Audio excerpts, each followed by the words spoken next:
Assalamualaikum warahmatullahi wabarakatuh. Perkenalkan, nama saya Arif Kurniawan, NIM E41192283. Di sini saya akan mempresentasikan mengenai tugas minggu ketiga pada mata kuliah Data Warehouse mengenai middleware. Apa itu middleware? Middleware adalah sebuah perangkat lunak atau software komputer yang menyediakan layanan dan memiliki fungsi dalam proses pengolahan data. Middleware dapat digambarkan sebagai lem perangkat lunak. Kemudian ada beberapa tugas dari layanan middleware ini, yakni terdapat 5. Yang pertama, full data dari berbagai sumber. Kedua, memastikan data yang diambil benar. Ketiga, memindahkan data antara platform jika diperlukan. Keempat, melakukan handling terhadap data transformation. Dan yang kelima, load data pada data warehouse database.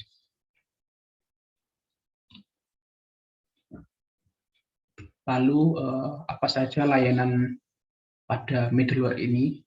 Yang pertama, yakni data selection dan extraction. Layanan ini memiliki tugas untuk memilih data dan ekstraksi data.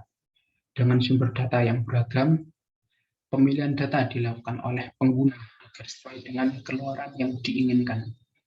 Kemudian yang kedua, data quality assurance. Pada bagian ini lebih ditentukan oleh pengguna, seperti analisa terhadap data-data yang diekstraksi. Apakah telah memenuhi persyaratan atau tidak?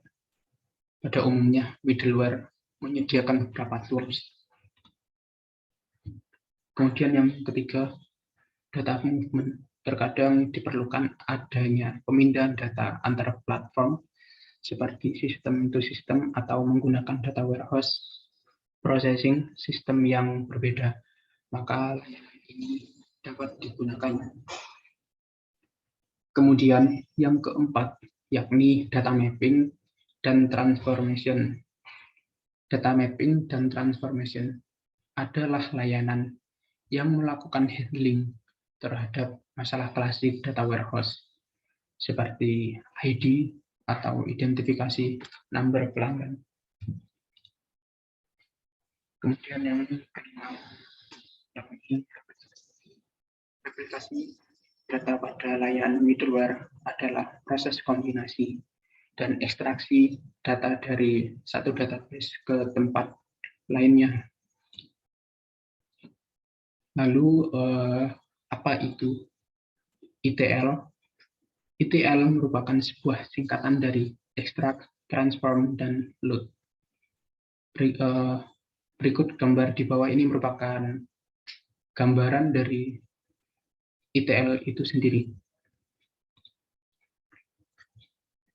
Kemudian untuk proses ETL, yakni data yang berupa database, file, SaaS application, dan application event diekstraksi atau diekstrak ke bagian staging area, yang dimana pada bagian ini terdapat transform, kemudian dilanjutkan ke data warehouse dengan melakukan load. Lalu untuk extraction ini sendiri merupakan sebuah langkah pertama. Layaknya namanya, dalam proses ini kita mengambil data dari berbagai sumber, yakni melalui server SQL, XML, dan flat files. Kemudian yang kedua, yakni transformation.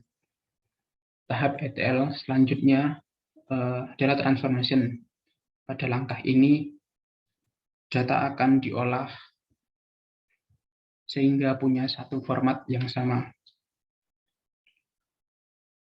Biasanya ada 5 hal yang dilakukan pada data, yakni filtering, yaitu menyaring data dengan filter tertentu, cleaning, menyesuaikan format penulisan, joining, ciri data yang serupa menjadi satu, splitting, memecah ciri data yang berbeda menjadi dua atau lebih, sorting, mengurutkan data berdasarkan ciri tertentu. Kemudian yang terakhir, loading. Langkah terakhir ini akhirnya data yang selesai diproses masuk ke data warehouse. Kadangkala proses ini terjadi sangat cepat. Tiap data selesai diolah, ia langsung menjalani proses loading. Akan tetapi kita bisa mengatur alirannya menjadi beberapa saat sekali. Dengan begitu tingkat keseringannya bisa kita atur.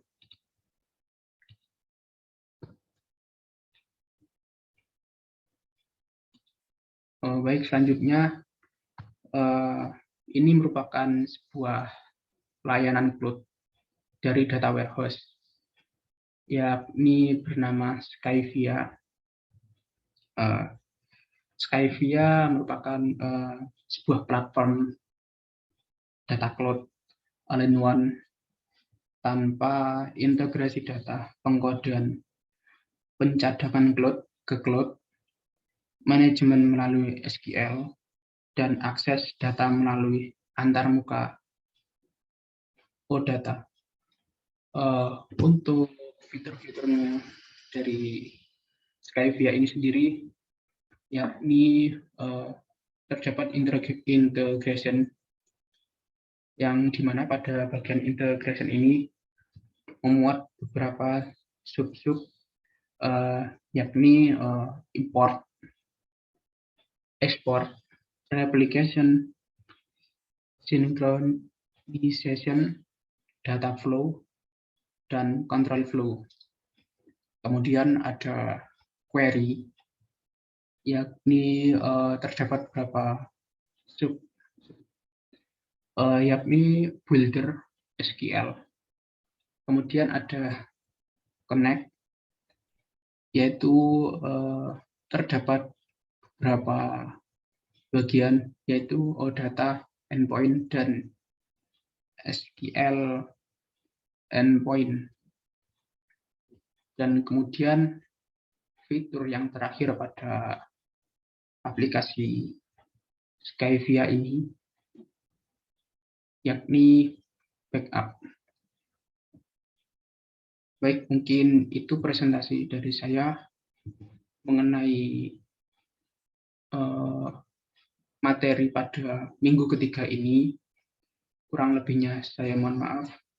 Wabillahi taufiq wal hidayah. Wassalamualaikum warahmatullahi wabarakatuh.